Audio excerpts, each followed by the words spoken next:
News at 8। Supreme court ने केंद्र सरकार और सुप्रीम कोर्ट बार एसोसिएशन से कहा है कि पूर्व प्रधान न्यायाधीश बी.आर. गवई पर अदालत कक्ष में जूता फेंकने जैसी घटनाओं की पुनरावृत्ति रोकने के लिए उपाय सुझाए जाए। कोर्ट ने मीडिया में ऐसी घटनाओं की रिपोर्टिंग के लिए भी मानक संचालन प्रक्रिया तैयार करने का सुझाव मांगा है।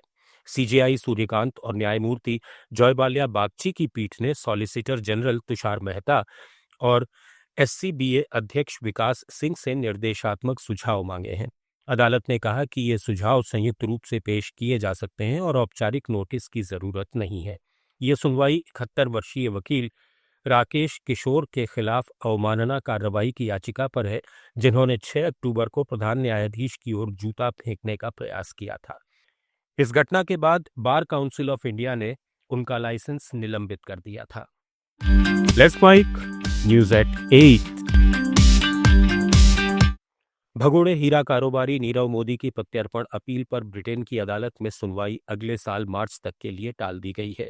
नीरव मोदी ने उच्च न्यायालय में अपनी अपील पर दोबारा विचार की मांग की थी, जिस पर क्राउन प्रोसिक्यूशन सर्विस ने आपत्ति जताते हुए कहा कि यह आवेदन एक कथित गोपनीय प्रक्रिया के खत्म होने के तुरंत बाद दायर किया गया।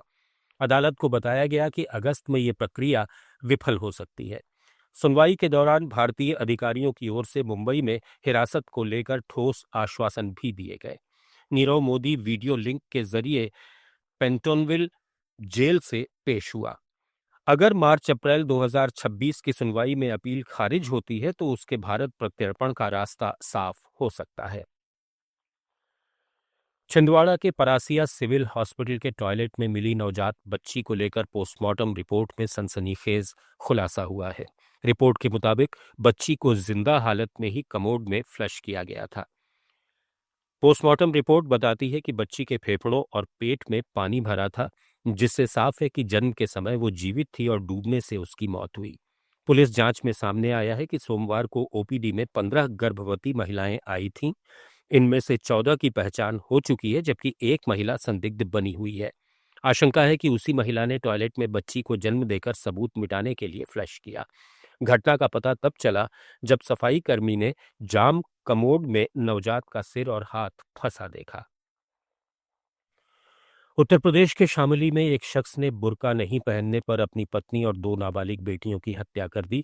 बाद में तीनों शवों को घर के आंगन में बने सेप्टिक टैंक में दफना दिया। पुलिस ने आरोपी फारूक को हिरासत में लेकर पूछताछ की तो उसने अपना अपराध कबूल कर लिया। फारूक शादी ब्याह और अन्य अवसरों पर खाना बनाने का काम करता है। ये मामला कांधला थाना क्षेत्र के गांव गढ़ी दौलत का है। पूछताछ में पता चला कि फारूक पत्नी ताहिरा के बिना बुर्के मायके जाने से नाराज था, इसलिए उसने हत्या की वारदात की। उसने पहले पत्नी और बड़ी बेटी को गोली मारी, वहीं छोटी बेटी को गला दबाकर मौत के घाट उतार दिया। पुलिस ने फारूक की निशानदेही पर सेप्टिक टैंक की खुदाई करवाकर तीनों शव बरामद किए। तमिलनाडु के धर्मपुरी जिले में सुबह एक सड़क दुर्घटना में 4 लोगों की मौत हो गई और 4 घायल हो गए। धर्मपुरी सेलम राजमार्ग पर थोप्पुर घाटी क्षेत्र में मुंबई से नमक्कल जा रही एक चारा लॉरी के ब्रेक फेल होने से उसकी टक्कर पहले एक ट्रक से हुई। इसके बाद लॉरी ने एक मोटरसाइकिल और एक पार्सल ट्रक को टक्कर मार दी। इस झटके से पार्सल ट्रक विपरीत लेन में जाकर 2 कारों से टकरा गया।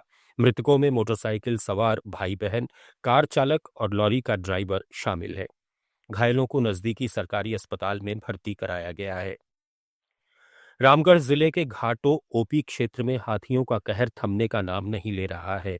एक ही दिन में हाथियों के हमले से 4 लोगों की मौत हो गई, जिससे पूरे इलाके में दहशत और आक्रोश फैल गया। सबसे पहले वेस्ट बोकारो के आरा 4 नंबर फीडर ब्रेकर के पास अमित रजवार पर हाथियों ने हमला कर दिया। इसके कुछ ही घंटों बाद गिद्दी निवासी अमूल महतो को भी हाथियों ने कुचल दिया। देर रात हाथियों के झुंड ने पार्वती देवी और सावित्री देवी पर हमला कर उनकी जान ले ली। घटना से नाराज ग्रामीणों ने R4 नंबर सड़क जाम कर वन विभाग पर लापरवाही का आरोप लगाया और मुआवजे की मांग की। बताया जा रहा है कि इलाके में 42 हाथियों का बड़ा झुंड मांडू, घाटों और कुजू के जंगलों में सक्रिय है। न्यूज एट 8 में फिलहाल इतना ही। जुड़े रहिए लेट्स माइक के साथ। आप सुन रहे थे let's mic more than radio.